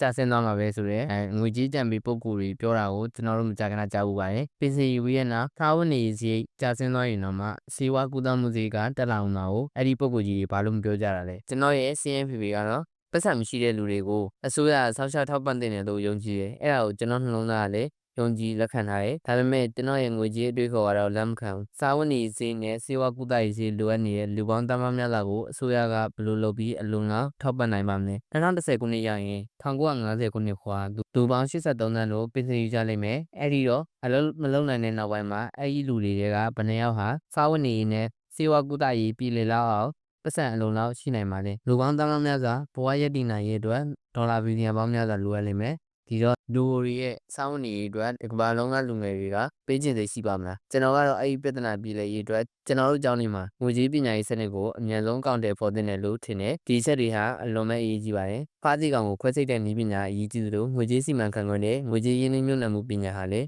အလွန်အရေးကြီးပါတယ်ပုဂ္ဂိုလ်ရေးထောက်ခံချက်ကျွန်တော်ဇနီးနဲ့ကျွန်တော်တို့ကအလုံးမရှိဘဲနဲ့အစိုးရအထောက်ပံ့မရပဲဘာ stock share ဘာ mutual fund မှမရှိဘဲနဲ့အစောကြီးငင်းသားယူနိုင်ခဲ့ကြတယ်mutual fund unit trust လို့လည်းခေါ်တယ်။တင်းဝင်တွေကမိမိတို့ဆန္ဒအလျောက်အစုရှယ်ယာဝယ်ရောင်းချနိုင်အောင်တခြားလုပ်ငန်းတခြားရင်းနှီးမြှုပ်နှံပေးတဲ့ကုမ္ပဏီကိုပြောတာ။အဲဒီတော့ကျွန်တော်တို့ဇနီးမောင်နှံတွေက stock share နဲ့ mutual fund တွေဘာကြောင့်မရှိရလဲ။အကြောင်းကတော့အဲဒီလုပ်ငန်းတွေကကျွန်တော်တို့ဖို့အလွန်စွန့်စားရတဲ့အလုပ်ဖြစ်လို့ပဲကျွန်တော်သဘောကိုပြောရရင် mutual fund ဟာရင်းနှီးမြှုပ်နှံမှုတွေအားလုံးထဲမှာအစွန့်စားရဆုံးလို့ယူဆပါတယ်။ဒါပေမဲ့ငွေကြေးပညာရေးနဲ့အတွေ့အကြုံရှိတဲ့လူတွေဖို့အဲ့ဒါတွေကကောင်းတဲ့ရင်းနှီးမြှုပ်နှံမှုတွေပဲ2000ပြည့်နှစ်မတ်လမှာစတင်ဖြစ်ပေါ်ခဲ့တဲ့ stock share ပြိုကွဲမှုတိုင်ငယ်ငွေကြေးကြံပေးပုံကိုယ်တွေကရေရှည်ရင်းနှီးမြှုပ်နှံကြအစုရှယ်ယာတွေဝယ်ထားကြထိန်းထားကြလုပ်ငန်းမျိုးစုံဖြန့်လို့ကြဆိုအကြံတွေပေးခဲ့ကြတယ် stock share ပြိုကွဲပြီးနောက်ပိုင်းကျတော့လေအဲ့ဒီစကားကိုပဲပြောပြီးတော့အကြံတွေပေးခဲ့ကြတယ်ဘာမှထူးခြားမှုမရှိဘူးအဲ့ဒီတော့ငွေကြေးပညာရေးမရှိတဲ့သူအနေနဲ့အကြံပေးပုံကိုယ်တွေပြောသလိုလုပ်နိုင်တယ်ပတ်စံစု mutual fund share တွေဝယ်ရေရှည်ရင်းနှီးမြှုပ်နှံလုပ်ငန်းဖြန့်လို့ဒါပေမဲ့ငွေကြေးပညာရှိသူကလည်းအဲ့လိုစွန့်စားရတဲ့အကြံပေးချက်ကိုလိုက်နာစရာမလိုပဲတတိပိပိပြောသလိုလုပ်လို့ရတယ်သူပြောတာကတတိပိချင်းကိုပိုင်လုပ်ငန်းတည်ထောင်တာအကောင်းဆုံးပဲကိုပိုင်လုပ်ငန်းတည်ထောင်ပြီးတော့ငွေလည်းပတ်ခိုင်မာလာတဲ့အခါတခြားလုပ်ငန်းစုံဖြန့်ပြီးတော့ရင်းနှီးမြှုပ်နှံနိုင်တယ် တတိဖြစ်နေတခြားနည်းလမ်းများတတိပြပြရပြောတယ်လူတော်တော်များများဟာငွေကြေးပညာရေးမလုံလောက်တာကြောင့်ကိုယ်ပိုင်လုပ်ငန်းနဲ့မဟုတ်ပဲတခြားနည်းလမ်းတွေနဲ့တတိပြဖို့စိတ်ကူးလာကြတယ်ဥပမာလူတန်းပေါင်းများစွာဟာထီထိုးခြင်းဒါမှမဟုတ်အလုပ်ကြိုးစားပြီးငွေစုခြင်းနဲ့တတိဖြစ်ဖို့ကြိုးစားကြတယ်တခြားနည်းလမ်းမျိုးနဲ့တတိဖြစ်လာတဲ့လူတွေလည်းရှိတယ်မင်းတတိဖြစ်ခြင်းမင်းတို့အလုပ်ဖြစ်ဆုံးအနည်းလမ်းကိုရွေးပြီးတော့လုပ်ဖို့လိုတယ်အောက်ပါနည်းလမ်းတွေကတချို့လူတွေတတိဖြစ်သွားတဲ့နည်းလမ်းတွေပဲတတိသမီးဒါမှမဟုတ်တတိသားကိုအိမ်အောင်ပြီးလို့တတိဖြစ်နိုင်တယ်ဒီနည်းဟာအလုံးခေတ်စားတဲ့လူပိန်းကြိုက်နီလမ်းပဲဒါပေမဲ့တတိပပေကတော့ပတ်စံအတွက်လက်ထက်တဲ့လူဟာဘယ်လိုလူသားမျိုးလဲဆိုတာမသိပါတယ်လို့ပြောပါတယ်နှစ်ကလင်ကကျစ်နီလမ်းနဲ့တတိဖြစ်နိုင်တဲ့နီးတတိပပေကပြောတယ်ကလင်ကကျစ်နီကိုသုံးရင်ပြဿနာတခြားမဟုတ်တခြားကလင်ကကျစ်တွေနဲ့မင်းပေါင်းသိရမယ်ဒီဝိုင်းလုပ်ငန်းဆိုတာများသောအားဖြင့်ယုံကြည်မှုပေါ်အခြေခံပြီးတော့ယုံကြည်မှုနဲ့တည်ဆောက်ရတယ်မင်းရဲ့ပါတနာတွေကကလင်ကကျစ်တွေဖြစ်ရင်ဘယ်လိုလုပ်ပြီးယုံကြည်နိုင်တော့မှာလဲမင်းဟာယူသားရင်ယူသားတဲ့အမှားကိုလုံးမိမယ်လူများစုကနားလည်မှုနဲ့မင်းကိုတစ်ချိန်တစ်ခါခွင့်လွှတ်ပြီးနောက်တစ်ချိန်အခွင့်အရေးပေးနိုင်တယ်ပြီးတော့မင်းအနေနဲ့ယူသားတဲ့ကိုယ့်အမှားကိုသင်ခန်းစာယူပြီးစီးပွားရေးသမားကောင်းတည်းဖြစ်လာနိုင်တယ်ဒါပေမဲ့မင်းကကလင်ကကျစ်လုပ်ပြီးအမှားလုံးမိရင်တော့မင်းအနေနဲ့ထောင်ထဲတန်းဝင်ဝင်မဝင်ရင်တော့မင်းပါတနာတွေကသူတို့တက်နိုင်တဲ့နည်းနဲ့မင်းကိုတန်းခတ်ကြလိမ့်မယ်တော့လောဘကြီးလို့တတိဖြစ်နိုင်တယ်တတိဖြစ်ပြီးပြောတယ်လောဘကြီးပြီးတတိဖြစ်နေတဲ့သူတွေလောကကြီးမှာပြည့်နေတယ်လောဘကြီးတဲ့တတိတွေဟာတတိတွေအားလုံးနဲ့မှာဆက်ဆုပ်ဖို့အကောင်းဆုံးပဲ2000ပြည့်နှစ်မှာ stock share ပြိုကွဲပြီးနောက်ငွေစည်းလိမ်တဲ့ကုမ္ပဏီတွေပေါ်ပေါက်လာတယ်အမှုဆောင်ရာရှိချုပ်တွေကယင်းနှိမ့်မြုပ်နှံသူတွေကိုလိမ်ကြတယ်အတွင်းလူတွေက stock share တရားမဝင်ရောင်းကြတယ်ကုမ္ပဏီရာရှိတွေကသူတို့ share တွေရောင်းပြီးတာမန်မှုတန်းနေကြတော့ share တွေဝယ်ခိုင်းကြတယ်လိမ်ညာခိုးဝှက်ကြတဲ့ Atron Walcon Adanisခါတဲ့ကုမ္ပဏီတွေကခေါင်းဆောင်တွေ Wall Street လမ်းကဆန်းစစ်သူတွေရဲ့အပုံနဲ့တွေကတစ်ထောင်ထွက်နေရယ်။တနည်းပြောရရင်လောဘကြီးအဲ့ဒီတတိတွေကတချို့ဆိုရင်လောဘကြီးလို့ဥပဒေချိုးပေါက်ပြီးကလင်ကကျစ်တွေဖြစ်လာကြတယ်21ရာစုရဲ့အစောပိုင်းနှစ်အနေငယ်အတွင်းမှာလောဘကြီးအလွဲသုံးစားအကျင့်ပြတ်တဲ့အဆိုအဆုံးဖြစ်တွေဖြစ်ပေါ်လာခဲ့။၄အပေါ်စားနည်းနဲ့တတိဖြစ်နိုင်တယ်။တတိပြရပြောတယ်။အပေါ်စားနည်းနဲ့တတိဖြစ်ဖို့စူးစမ်းတဲ့လူတွေဟာသူတို့ဝင်ငွေထက်နှိမ့်ကျတဲ့လူနေမှုအဆင့်နဲ့နေထိုင်တတ်ကြတယ်။ဒါပေမဲ့ဝင်ငွေတိုးပွားအောင်တော့မစူးစမ်းကြဘူး။အဲ့တော့သူတို့ကိုယ်တိုင်ကလည်းနောက်ဆုံးအပေါ်စားဖြစ်သွားတော့တာပဲတတိဖြစ်ခြင်းလုံးလို့ရသမျှပတ်စံကိုမတုံးရမဆွဲရပဲချစ်ချုပ်ကုတ်ကတ်စုဆောင်းနေကြသူတွေကိုကျွန်တော်တို့အားလုံးမြင်မှုတွေ့မှုကြပါတယ်သူတို့မှာပတ်စံတွေအများကြီးရှိပေမဲ့တပြားမှမရှိတဲ့စင်ရသားတွေလိုနေကြတယ်တတိပပေကပတ်စံရှိပြီးစင်ရသားလုံးနေတဲ့လူကိုအလကားအပေါ်စားလူလို့သတ်မှတ်တယ်တတိပပေကစက်သက်လုံးအပေါ်စားနေသွားတဲ့မိတ်ဆွေတယောက်ရှိခဲ့ဘူးတယ်သူကရသမျှပတ်စံစုအလွန်မတန်ဝလမဆောင်တာတော့အမကိစ္စတွေမျိုးလောက်တာပတ်စံသုံးတယ်ဝမ်းနေစရာကောင်းတာကသူ့မှာအေးရောက်ပြီးသားတာ3ယောက်ရှိတယ်သူတို့ကဖေကြီးတည်တဲ့အထိမဆောင်နိုင်လို့ရတဲ့နီးနဲ့အလင်းလိုက်ကြတယ်ဒါနဲ့အဖေတည်သွားတဲ့အခါမှာတာ3ယောက်ကအပေါ်သားနေခဲ့ရတဲ့ဘွားကိုအတိုးချပြီးတုံးထုံလိုက်ကြတယ်3နှစ်မပြည့်ခင်အားလုံးကြောင်တင်ခါသွားပါလေရောတတိဖေဖေကပတ်စံချမ်းသာပြီးစင်ရသားလို့နေတဲ့လူငွေကြုံနေလို့ကင်မွန်းတက်ပါတယ်နံပါတ်5အလုပ်ကြိုးစားလို့လည်းတတိဖြစ်နိုင်တယ်ဒါပေမဲ့အလုပ်ကိုအလွန်ကြိုးစားတဲ့တတိတွေကပြဿနာတစ်ခုကသူတို့ရဲ့ပတ်စံနေနဲ့အချိန်တွေကိုဘွားရဲ့ပြည့်စုံမှုအတွက်အသုံးမချနိုင်တဲ့အချက်ပဲတနည်းပြောရရင်သူတို့ကအလုပ်ကိုပဲတစ်ချိန်လုံးတဲကြီးမဲ့ကြီးကြိုးစားလုပ်နေကြတယ်စိတ်ပျော်ရွှင်လန်းဆိုင်ရင်းနဲ့ကျမ်းမာရေးအတွက်အချိန်ယူဖို့ကိုလုံးဝမစင်စားကြဘူးဝင်ငွေစိုးအတွက်အလုပ်ကြိုးစားခြင်းတတိပြပြရပြောတယ်ငွေရဖို့တက်နဲ့အလုပ်ကြိုးစားလုပ်တဲ့ဝင်ငွေမှားအတွက်အလုပ်ကြိုးစားနေတာမျိုးဖြစ်တတ်တယ်ဒါကြိုးစားလုပ်ပြီးရထားသမျှဝင်ငွေဟာအခွန်အများဆုံးပေးဖို့အတွက်ဖြစ်သွားတယ်လို့ပဲဝင်ငွေမှားအတွက်ကြိုးစားပြီးလုပ်လေအခွန်ပိုပြီးဆောင်ရလေပဲပို့လို့ခွန်ဆောင်ရမယ့်ဝင်ငွေမျိုးအတွက်လည်းအလုပ်ကြိုးစားခြင်းဟာတတိပြပြရဲ့အမြင်မှာငွေကြေးသည့်မရှိခြင်းပဲလူများစုဟာအများဆုံးအခွန်ဆောင်ရမယ့်ဝင်ငွေအတွက်အလုပ်လုပ်နေကြတယ်။တနည်းပြောရရင်ဝင်ငွေအလဲဆုံးလူတွေကတခါတလေအခွန်အများဆုံးဆောင်နေကြတယ်။တတိပြပြပြောတယ်ဝင်ငွေမှာဝင်ငွေစိုးနဲ့ဝင်ငွေကောင်းဆိုတာရှိတယ်။ဘယ်ဝင်ငွေမျိုးတဲ့ကြိုးစားခြင်းနဲ့ဘယ်ဝင်ငွေမျိုးကများဝင်လေအခွန်ပိုနေလေဆိုတာကိုဒီစာအုပ်မှာဖတ်ရလိမ့်မယ်။လူတော်တော်များများဟာတက်လုံးကုန်းရုံးလို့ရပေမဲ့အလုံးမလုပ်တဲ့အချိန်ကျရင်တပြားမှမကြမ်းတော့ဘူး။ဒါကြောင့်3-4နှစ်လောက်ကြိုးစားပန်းစားလုပ်ကင်ပြီးတက်လုံးဘာမှမဟုတ်ပဲထိုင်စားသွားနိုင်တဲ့နီလန်းကိုဒီစာအုပ်ထဲမှာဖတ်ရပါလိမ့်မယ်။ထူးထူးခြားခြားတော်လို့ပါရမီရှိလို့ဥပရိယကောင်းလို့လည်းတတိဖြစ်နိုင်တယ်။တိုက်ကဦးကထူးထူးခြားခြားတော်တဲ့ပါရမီရှင်ကော့ဖ်မှာသူကဒီလိုတော်ပြီးဒီလိုကြော်ကြားလာဖို့အတွက်နှစ်ပေါင်းများစွာလေ့ကျင့်ခဲ့ရတယ်။ဒါပေမဲ့တော်တိုင်းတင်ညာရှိတိုင်းလည်းတတိဖြစ်ရမယ်လို့အာမခံနိုင်ဘူး။တတိဖြစ်ပြောတယ်တော်ပြီးတတိဖြစ်တဲ့လူတွေကကဘာမှာပြည်နေပြီးတော့ဟောလိဝုဒ်မျိုးရှင်မျိုးတော်ကိုတာကြည့်ပါလားလူချောပြီးတော်ကြပြီမဲ့ဝင်ငွေနဲ့တာရတဲ့မင်းသားမင်းတွေကတပုံကြီးပဲတဲ့ပညာတဲ့အာဂသသမားတွေအားလုံးနဲ့65%ဟာအလုံနာပြီးရင်တော့9နှစ်အတွင်းမှာမွေးပြကျသွားတာကိုသူတေသနာစတန်တွေရသိရတယ်။ငွေကြေးလောကစီးပွားရေးလောကမှာတတိဖြစ်ဖို့အတွက်အုံနာကောင်းရုံပါရမီရှိရုံနဲ့ဥရိယကပြီးသေးပါဘူး။အဲ့ဒါတွေထပ်ပို့ပြီးလိုအပ်တာတွေလည်းရှိသေးတယ်။ခွန်ကံကောင်းလို့လည်း တတိဖြစ်နိုင်တယ်ကံကောင်းလို့တတိဖြစ်နိုင်တဲ့နီးရတော့အပေါ်သားနီးနဲ့တတိဖြစ်နီးလို့ပဲလူကြိုက်များပါတယ်ကျွန်တော်တို့အများစုသိကြတဲ့အတိုင်းဒေါ်လာခရီးကရာချီပြီးတော့ထီထိုးမြင်းလောင်ကာစီနိုကစားဘောလုံးလောင်းလုပ်နေကြတယ်သူတို့အားလုံးတတိဖြစ်ချင်လို့လုပ်နေကြတယ်ဒါပေမဲ့ကံမကောင်းတဲ့လူတမ်းမများတာတွေကကံကောင်းတဲ့လူတယောက်ပဲပေါ်ထွက်လာနိုင်တယ်ပြီးတော့သူတို့ဟာတသက်တာလုပ်လို့ရတဲ့ငွေထက်ပိုပြီးများတဲ့ငွေတွေကိုရပြီးတဲ့နောက်9နှစ်အတွင်းမှာဖြူပါပြကကြောက်ကုန်ကြတယ်ဒါကြောင့်2ကြိမ်3ကြိမ်ကံကောင်းပေမဲ့တစ်သက်လုံးစားမကုန်တော့ဘူးလို့မျှော်လင့်နိုင်ဘူးရှေ့အမွေရလို့တတိဖြစ်နိုင်တယ်လူတယောက်ဟာအသက်20ကျော်ရင်ငါမူရနိုင်သလားမရနိုင်ဘူးလားဆိုတာသိရမယ်မရနိုင်ဘူးလို့သိရင်တတိဖြစ်နိုင်တဲ့ချမ်းလွယ်တစ်ခုကိုမလွဲမသွေရွေးချယ်ရရမယ်ကိုနင်းမျိုးနံလို့လည်းတတိဖြစ်နိုင်တယ်ရင်းနှီးမျိုးနံမယ်ဆိုရင်ရင်းနှီးငွေလိုတယ်ငွေပေးရမလဲဆိုတာကိုကျွန်တော်ကိုအမကြာခဏမေးခံရတယ်အဲ့ဒါအများအပြားမှန်ပါတယ်ရင်းနှီးမျိုးနံရင်တခြားပြဿနာတည်းရှိသေးတယ်တခြားမဟုတ်ငွေကြေးပညာရေးနဲ့ရင်းနှီးမျိုးနံမှုတင်တဲ့မရှိရင်ရင်းနှီးမျိုးနံထားရည်အားလုံးဆုံးဖြတ်သွားနိုင်တယ်အများကြီးကြတဲ့အတိုင်း stock share ဟာတိတ်ပြီးဆွန်လာရတယ်တိတ်ပြီးအပြောင်းလဲမြန်တယ်ဆိုလိုတာကဒီနေ့တတိဖြစ်မနေ့ဖြစ်ငမွေဖြစ်သွားနိုင်ဥပမာတိုက်တာမြေယာရောင်းဝယ်ရေးလုပ်ငန်းဟာရင်းနှီးငွေတန်းဘဏ်တိုက်ကချင်းငွေယူနိုင်ပေမဲ့တတိဖြစ်လောက်အောင်ကျိုးရှိဖို့အတွက်ထိုင်လျောင်ငွေကြေးနဲ့ပညာတော့လိုအပ်တယ်ရင်းနှီးဖို့ငွေဘယ်လိုရှာမလဲဆိုတာဒီစာ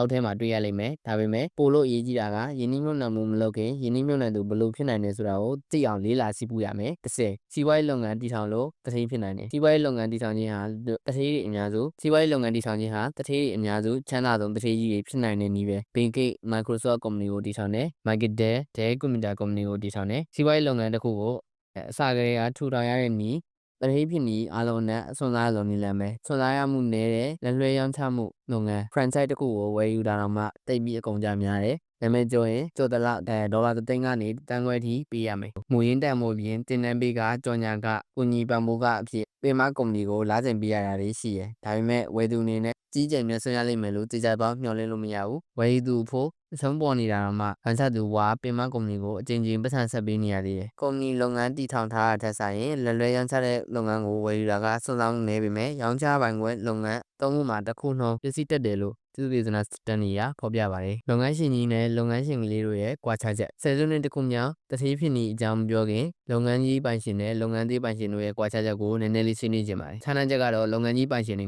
ကကိုယ့်ရဲ့ network တွေကိုတည်ထောင်ကြတဲ့အတွက်ဖြစ်တယ်။ကမ္ဘာပေါ်မှာစားတောက်ဆိုင်ပိုင်တဲ့လုပ်ငန်းသေးပိုင်ရှင်တွေရဲ့ဒုနယ်ဒီနဲ့ရှိရဲ။စားတောက်ဆိုင်တစ်ခုတည်းပိုင်တဲ့သူစားတောက်ဆိုင်တစ်ခုတည်းပိုင်တဲ့သူနဲ့မက်ဒွန်နဲ့ကုမ္ပဏီပိုင်ရှင် Ray Kroc တို့ရဲ့ကွာခြားချက်ဟာလက်လွဲရောင်းချခွင့်ကွန်ရက် franchise network လို့ခေါ်တဲ့ဟမ်ဘာဂါစားတောက်ဆိုင်ကွန်ရက်ကိုပိုင်တဲ့အချက်ပဲ။ဒါတစ်ခုဥမာပြောပြရရင်ရုံးမြင့်တညာပြည်နယ်ဆိုင်ဒီဇိုင်နယ်ကိုပိုင်တဲ့လုပ်ငန်းရှင်လေးနဲ့ CNN လို့ခေါ်တဲ့ကြီးနှံသတင်းကွန်ရက် Cable News Network ကိုပိုင်တဲ့လုပ်ငန်းကြီးတက်တာနာကိုတိုင်းဟင်ကြည့်ပါ။ကွန်ရက်ဆိုတဲ့စကားကိုပြန်စဉ်းစားကြည့်ပါဦး။လုပ်ငန်းရှင်လေးနဲ့လုပ်ငန်းကြီးတို့ရဲ့ကွာခြားချက်ဟာတခြားမဟုတ်သူတို့ရဲ့ကွန်ရက်အရေးစားကွာခြားချက်ပဲ။ရှင်းလေးပြောရရင်လုပ်ငန်းကွန်ရက်တည်ထောင်ခြင်းဟာကမ္ဘာမှာအချမ်းသာဆုံးလူတွေချမ်းသာဆုံးဖြစ်လာတဲ့နီလန်ပဲ17ခုမြောက်တတိဖြစ်နီကိုရဲရောင်းဝယ်ရေးနဲ့တတိဖြစ်နိုင်တယ်ကိုရဲရောင်းဝယ်ရေးလုပ်ငန်းကို17ခုမြောက်တတိဖြစ်နီဖြစ်နောက်ပိတ်ဆုံးတည်တံ့ဖော်ပြတာအကြောင်းရှိပါတယ်ဒီနည်းဟာတတိဖြစ်အတွက်အလွန်ဆန်းသစ်တဲ့တော်လိုင်းနီလန်ဖြစ်လို့ပဲရှေ့ပိုင်းကဖော်ပြခဲ့တဲ့တတိဖြစ်နီ10နည်းကိုခက်မြန်မြန်လေးပြန်ကြည့်လိုက်ရင်အဲဒီနီလန်တွေရဲ့အာရုံစိုက်ရာဆုံးချက် focus ဟာတတိဖြစ်လာသူအပေါ်အဓိကအာရုံစိုက်တဲ့တကူကောင်းဆန်ဆုံးချက် self center focus ဖြစ်တာကိုတွေ့ရတယ်တနည်းပြောရရင်အဲ့ဒါဟာလောဘကြီးဆုံးချက်greedy focus ဖြစ်ပါတယ်။ဥပမာအပေါ်စားနည်းနဲ့တတိဖြစ်ဖို့ကြိုးစားသူကိုကြည့်ပါ။မူလဆောင်ချက်ဟာ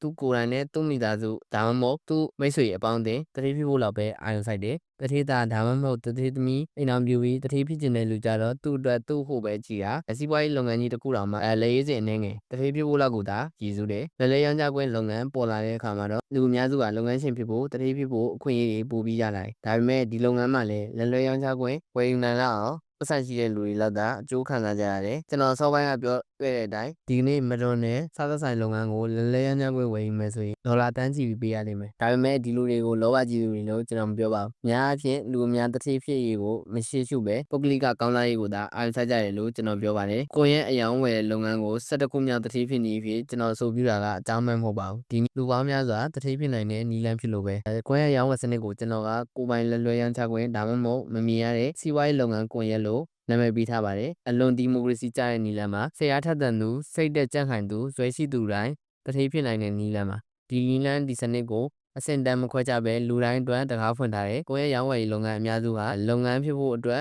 လေးလာစီးပူလို့အပြောင်းလဲကိုလူလားသူကြီးပွားခြင်းသူခန္ဓာရည်ရှိသူကိုအဓိကထားပြီးတော့အာရုံစိုက်ကြတယ် နာမည်ကျော်လုပ်ငန်းရှင်တထေးကြီးတူရဲ့တိတ်ခွေသွင်းမိန့်ခွန်းကိုမကြခင်ကကျွန်တော်နားထောင်ခဲ့ရတယ်နာမည်ကျော်စီးပွားရေးလုပ်ငန်းတင်ကြောင်းတစ်ကြောင်းမှာဟောပြောတဲ့မိန့်ခွန်းမှာသူ့နာမည်နဲ့ကျောင်းနာမည်ကိုတော့မပြောတော့ပါဘူးချီကျိုးမြောက်ပင့်စကားပြောမှာမဟုတ်လို့ပါပဲအဲ့ဒီတထေးကြီးကဘာပြောလဲဆိုတော့ယင်းနှိမ့်မြတ်မှုပညာကိုလူတွေကိုသင်ပေးတာစိတ်ဝင်လာဘူးကျုပ်စိတ်ဝင်လာတာကအခုလိုဒီနေရာဒီကျောင်းမှာခင်ဗျားတို့လိုအသိဉာဏ်ရှိတဲ့လူတွေနဲ့အချိန်ဖြုတ်ဖို့ပဲသူ့စကားကိုကျွန်တော်မထောက်ခံပါဘူးဒါပေမဲ့သူ့ရဲ့ပွင့်လင်းမှုကိုတော့လေးစားမိပါတယ်ကျွန်တော်ဟာတထေးပြပြနဲ့ CFP တို့နဲ့အတူနေလာခဲ့ရလို့စောစောအားတထေးကြီးပြောတဲ့စကားကိုမကြာခဏကြားခဲ့ဘူးတယ်ဒါပေမဲ့သူတို့ကဟိုတထေးကြီးလိုဒီကမ္ဘာလုံးကြားအောင်ပြောဘူးသူတို့သိပြောကြတယ်သူတို့သိပြောကြတယ်အပြင်လောကမှာကြတော့သူတို့ဟာပရိုက်ကလုပ်ငန်းအတင်းအဖွဲ့အစည်းအဝေးတွေတက်ကြတယ်လူမှုရေးအကျိုးဆောင်လုပ်ငန်းတွေအတွက်ငွေကြေးလှူဒန်းကြတယ်ဒါပေမဲ့လူများစုဟာလူမှုအတိုင်းဝိုင်းမှာဝန်ဆိုင်ရေးတက်တာအဲ့လိုလုပ်ကြတယ်သူတို့အချင်းချင်းကြတော့စောစောအားတထေးကြီးပြောတဲ့စကားမျိုးပဲပြောကြတယ်တထေးကြီးအားလုံးအဲ့လိုသဘောမျိုးခံယူတတ်ကြတယ်လို့တော့ကျွန်တော်မယူဆပါဘူးဒါပေမဲ့လောဘကြီးရဲ့အတွက်ဆင်းရဲသားတွေကိုမကူညီနိုင်တဲ့အတွက်ချမ်းသာအောင်မြင်တဲ့တထေးကြီးတွေဘယ်လောက်များချမ်းသာအောင်မြင်လာကြပါသလဲတထေးကြီးအားလုံးဒီလိုသဘောမျိုးမရှိပါဘူးလို့ကျွန်တော်ထပ်ပြောချင်ပါတယ်ဒါပေမဲ့ကျွန်တော်အတွေ့အကြုံကြပြောရရင်ရာခိုင်နှုန်းတော်တော်များပါတယ်ကိုယ့်ရဲ့ရောင်းဝယ်လုပ်ငန်းကိုကျွန်တော်အဓိကထားပြီးတော့ပြောရတာကဒီစနစ်ကတရေပြည်အတွက်စီပိုင်းစနစ်တွေတက်ပို့ပြီးတရားမျှတလို့ပဲကမ္ဘာကျော်လုပ်ငန်းရှင်ကြီးဟင်ရီဖိုကသူတည်ထောင်တဲ့ Ford Motor Car Company ရဲ့ကြွေးကြော်သံဆောင်းမို့အတိုင်းဆောင်ရွက်လို့တရေဖြစ်လာတာ Ford Company ရဲ့ဆောင်းမို့ကလူတိုင်း Motor Car ပိုင်ပါသေးတဲ့ဒီကြွေးကြော်သံကတကယ်ကို$100နဲ့ကြွေးကြော်သံပဲဘာကြောင့်လဲဆို20ရာစုစားအဲ့ဒီခေတ်ကတရေကြီးတွေကကားဝယ်စီးနိုင်ကြတယ်ဟင်ရီဖိုရဲ့စေတနာက Motor Car ကိုလူတိုင်းဝယ်စီးနိုင်အောင်ဈေးချွတ်ချွတ်နဲ့ထုတ်လုပ်ခြင်းနဲ့အိမ်ဝင်စားစရာကောင်းတာဟင်ရီဖိုကအချိန်တုန်းကစက်မှုတီရှင်ပညာရှင်ကြီးသောမတ်အယ်ဒီဆင်ရဲ့အမှုတန်းဖြစ်ခဲ့မှုတဲ့အချက်ပဲသူဟာအလုပ်အားတဲ့အချိန်မှာပထမဆုံးမော်တော်ကားပုံစံကိုကိုယ်တိုင်ဒီဇိုင်းထုတ်တယ်1903ခုနှစ်မှာ Ford Motor Car Company မွေးဖွားလာတယ်ထုတ်လုပ်မှုစည်းကိုဆွဲချပြီးလက်စင်လမ်းကြောင်းစနစ်ကိုသုံးပြီးတော့ဈေးသက်သာတဲ့ကားတွေအများအများထုတ်လုပ်နိုင်တဲ့ကြောင့်ဟင်ရီဖိုဟာဈေးချိုသာဆုံးထုတ်လုပ်ရုံသာမကသားတွေကိုလည်းလောက်ခအများဆုံးပေးတဲ့အပြင်အမြတ်ဝေစုကိုလည်းခွဲဝေပေးသေးတယ်အမြတ်ဝေစုခွဲပေးတာနှစ်စဉ်ဒေါ်လာ$30ကျော်တယ်1990ပြည့်နှစ်လွန်ခဲ့မှာဒေါ်လာ$30ကျော်ဆိုတာဒီခေတ်တန်ဖိုးနဲ့ပတ်ကြည့်ရင်နည်းနည်းပတ်စံမဟုတ်အနည်းပြောရရင်ဟင်ရီဖိုကဖောက်တဲ့တွေကိုဒါမကအလုပ်သမားတွေကိုပါကြီးဆိုင်တာကြောင့်တတိဖြစ်လာတယ်သူကလောဘကြီးရမဟုတ်ဘူးစေတနာတရားရှိသူဖြစ်တယ်သူဟာပညာတတ်တိုင်းဝိုင်းရဲ့ဝေဖန်ရှင်းပြမှုနဲ့ပုဂ္ဂိုလ်ရေးတိုက်ခိုက်မှုတွေလည်းခံရတယ်သူကပညာကောင်းအောင်တက်တော့သောမတ်အက်ဒီဆင်လိုပဲပညာတတ်တွေရဲ့လှောင်ပြောင်မှုကိုခံခဲ့ရတယ်ဟင်ရီဖိုနဲ့ပတ်သက်လို့ကျွန်တော်သိပြီးသဘောကျရတဲ့ဖြစ်ရတစ်ခုရှိပါတယ်အဲ့ဒါကတော့သူ့ရဲ့ပညာရည်ချင်းကိုပညာရှင်တစုကကိုယ်တိုင်နှုတ်ဖြေစမ်းသပ်ဖို့ချင်းဆိုကြတယ်ဟင်ရီဖိုကဘာမှမတတ်တဲ့ငတုံးဆိုပြီးတော့တက်သိပြခြင်းလိုပဲပညာရှင်တယောက်ကမေးတယ်ခင်ဗျားသုံးတဲ့တမနီတန်လုံးတစ်ချောင်းရဲ့ဆနိုင်ဟာဘာလဲဟင်ရီဖိုကအဖြေကိုမသိတဲ့အတွက်သူ့စပွဲပေါ်မှာဖုန်းကောက်ကန်ပြီးတော့အဖြေကိုသိတဲ့ဒုတိယဥက္ကဋ္ဌကိုစမ်းခေါ်လိုက်တယ်ဟင်ရီဖိုကအဖြေကိုမေးတယ်ပညာရှင်တွေလိုချင်တဲ့အဖြေကိုဒုတိယဥက္ကဋ္ဌကပေးလိုက်တယ်နောက်ပညာရှင်တယောက်ကနောက်မေးခွန်းတစ်ခုမေးပြန်တယ်ဒီချိန်မှာလဲဖိုကအဖြေသိတဲ့အမှုတန်းတယောက်ကိုလှမ်းခေါ်လိုက်ပြန်တယ်နောက်ထပ်မေးခွန်းတွေကိုလည်းသူဤနဲ့ပဲဖြေသွားတယ်နောက်ဆုံးမှာတီးမခံနိုင်တော့တဲ့အတွက်ပညာရှင်တယောက်ကိုအော်ပြီးပြောလိုက်တယ်ကဲတွေ့မလားခင်ဗျားပညာမတတ်ဘူးဆိုတာထင်ရှားနေပြီကျွတ်တို့မေးတာတွေကိုခင်ဗျားတို့ခုမှမပြင်နိုင်ပိုက်ဒီမှာဖိုးကပြန်ပြောလိုက်တာခင်ဗျားတို့မေးတဲ့မေးခွန်းတွေရဲ့အဖြေကိုကျွန်တော်ဘာဖြစ်လို့လဲဆိုတော့ခင်ဗျားတို့လူကျင်တဲ့အဖြေကြောင့်ကျွန်တော်အုံနာအရှုပ်မခံချင်လို့ပဲခင်ဗျားတို့လူကျင်တဲ့အဖြေကိုသိလူတော်လူငယ်ပညာတတ်တွေကိုခင်ဗျားတို့ကြောင်းတွေကကျုပ်ခေါ်ပြီးအလုပ်ခံထားတယ်ကျုပ်အလုပ်ကဉာဏ်ပညာတို့ခင်ဗျားတို့သတ်မှတ်ထားတဲ့သတင်းချက်လက်တွေကိုမှတ်ထားမှာမဟုတ်ကျုပ်လုပ်တွေကအဲ့လိုအရေးမပါတဲ့အသေးဖွဲအရှုပ်ထွေးတွေကိုအုံနာထဲမှာပယ်ထုတ်ပြီးကြီးကြီးလင်းလင်းတွေးတော့စဉ်းစားဖို့ပဲအဲ့နောက်တော့ဟင်ရီဖိုးကပညာရှင်တွေကိုကဲဆရာတို့ကိုเจ้าကိုသာပြင်ကြပါတော့လွတ်လိုက်ပါတယ်ခရီနီဖိုးရဲ့မှတ်သားလောက်တဲ့စကားတစ်ခုကိုကျွန်တော်နှစ်ပေါင်းများစွာဆက်နေခဲ့တယ်သူစကားလောကမှာစဉ်းစားတွေးခေါ်တွေးတော့ခြင်းဟာအခက်အခဲဆုံးအလုပ်ပဲဒါကြောင့်စဉ်းစားတွေးခေါ်တဲ့လူနည်းနည်းလေးပဲရှိတာတဲ့ကျွန်တော်အမြင်ကိုပြောရရင်စီးပွားရေးလုပ်ငန်းပုံစံသစ်ဖြစ်တဲ့ကိုယ့်ရဲ့ရောင်းဝယ်ရေးလုပ်ငန်းဟာတော်လှန်ရေးတည်းပဲဘာကြောင့်လဲဆိုတော့တမိုင်းမှာပထမဦးဆုံးကြိမ်ပေါ်ပေါက်လာတဲ့လူတိုင်းကိုချမ်းသာကြွယ်ဝစေနိုင်တဲ့စနစ်ဖြစ်လို့ပဲအဲ့ဒါကြောင့်ဒီစနစ်ကိုယနေ့ထိလက်ရည်စင်ပုဂ္ဂိုလ်တချို့နဲ့ကံကောင်းတဲ့ပုဂ္ဂိုလ်တချို့သာကျင့်သုံးနေကြပါသေးတယ်ဒီစီးပွားရေးလုပ်ငန်းစနစ်နဲ့ပတ်သက်လို့အငင်းပွားစရာပေါ်ပေါက်ခဲ့ရတာကတော့လောဘကြီးရဲ့သူတွေအတွက်တော့မဟုတ်ဘူးရေချက်ကူကတခြားသူတွေတတိဖြစ်အောင်ကူညီပေးဖို့ပါဒါကြောင့်အလွန်ကောင်းမွန်တဲ့စီးပွားရေးလုပ်ငန်းမှာတနည်းပြောရရင်မိမိကိုယ်တိုင်တထေးဖြစ်တယ်လို့တခြားသူတွေကိုလည်းတထေးဖြစ်အောင်ကူညီမယ်ဆိုတဲ့စိတ်ကောင်းစေတနာကောင်းရှိမှသာဒီလုပ်ငန်းအောင်မြင်နိုင်လိမ့်မယ်ကျွန်တော်ဖို့တော့ဒီလုပ်ငန်းဟာတကယ်တော်လှန်ရေးပဲသောမတ်အက်ဒီဆင်နဲ့ဟင်ရီဖိုးတို့သူတို့ခေတ်ကတော့လုပ်ခဲ့တဲ့တော်လှန်ရေးမျိုးပါပဲတကယ်တော့လူများစုဟာစိတ်ကောင်းရှိကြပါတယ်စေတနာတရားထက်သန်ကြပါတယ်ကျွန်တော်ကလောဘကြီးရဲ့လူတွေကိုတစ်ဖက်သက်ကြီးအပြစ်တင်နေတာမဟုတ်ပါဘူးပြောရရင်လောဘနည်းနည်းကြီးပြီးတော့ကိုကျွန်းနည်းနည်းကြီးတာလူတရားအတွက်လိုအပ်ပါတယ်သူတစ်ပါးအတွက်လုံးဝမကြည့်ပဲကိုဖို့သာကြည့်ရင်တော့အဲ့ဒါတကယ်လောဘကြီးတာပဲဒါပေမဲ့ရေဘူးကအားဖြင့်သူများစုအားစေတနာကောင်းကြပါတယ်သူတစ်ပါးကိုကူညီလိုချင်ကြတယ်ဒါကြောင့်ကိုကောင်းစားတယ်လို့သူတစ်ပါးကောင်းစားအောင်ကူညီတဲ့သူတွေအတွက်ကိုယ့်ရဲ့ရောင်းဝယ်လုပ်ငန်းဟာကောင်းဆုံးပါပဲအချုပ်စကားဒီနေ့ခေ တတိဖြစ်နိုင်တဲ့နီလန်းတွေအများကြီးပါကိုယ့်ရဲ့အသင့်တော်ဆုံးနီလန်းကိုရှာဖို့ပဲလိုအပ်ပါတယ်လူတွေကိုကူညီခြင်းတဲ့လူအတွက်တော့ကိုယ့်ရဲ့ရောင်းဝယ်ရေးလုပ်ငန်းဟာအကောင်းဆုံးပဲဒါကြောင့်မို့ကျွန်တော်ကဒီစာအုပ်ကိုတခြားသူတွေကိုကူညီခြင်းတဲ့သူတွေအတွက်တတိပြပြရဲ့စီးပွားရေးလုပ်ငန်းတင်ကြောင်းလို့နာမည်ပေးထားတာပါတခြားသူတွေကိုကူညီခြင်းနဲ့စိတ်မရှိရင်တော့တခြားနီလန်း10မျိုးတွေကကြိုက်ရရွေးဖို့ပါပဲကိုယ့်ရဲ့လုပ်ငန်းအများစုဟာကျွန်တော်လေးလာတွေ့ရှိရတဲ့အဓိကတန်ဖိုးတွေကိုလာမယ့်အခန်းတွေမှာတင်ပြသွားပါမယ်အဲ့ဒါတွေကိုလေ့လာကြည့်ရင်ဒီလုပ်ငန်းမှာမိမိပါဝင်နိုင်မပါဝင်နိုင်ဆိုတာကိုသိရပါလိမ့်မယ်တတိပြပြကငွေကြေးတဲ့အဓိကတန်ဖိုးကပိုပြီးအရေးကြီးရလို့ပြောပါတယ်သူကပြောတယ်ပေါ်သားနီးနဲ့လည်းတတိဖြစ်နိုင်တယ်လောဘကြီးလို့လည်းတတိဖြစ်နိုင်တယ်ပြီးတော့အဖျံပယ်ရှိလို့ရေရောလို့လည်းတတိဖြစ်နိုင်တယ်မင်းရွေးချယ်နီးတာဟာမင်းရဲ့ထဲမှာရှိတဲ့အဓိကတန်ဖိုးနဲ့အကိုက်ညီဆုံးနီလန်းဖြစ်လိမ့်မယ်တဲ့အခန်းတင်းနေပြီးပါပြီနားဆင်ပေးကြတဲ့အတွက်ကျေးဇူးတင်ပါတယ်အခုလိုမျိုးနားဆင်ကြနေဆိုရင်တော့ကျွန်တော်တို့ရဲ့နားဆင် audio book channel ကို subscribe လေးလုပ်ခဲ့ဖို့မေတ္တာရပ်ခံချင်ပါတယ်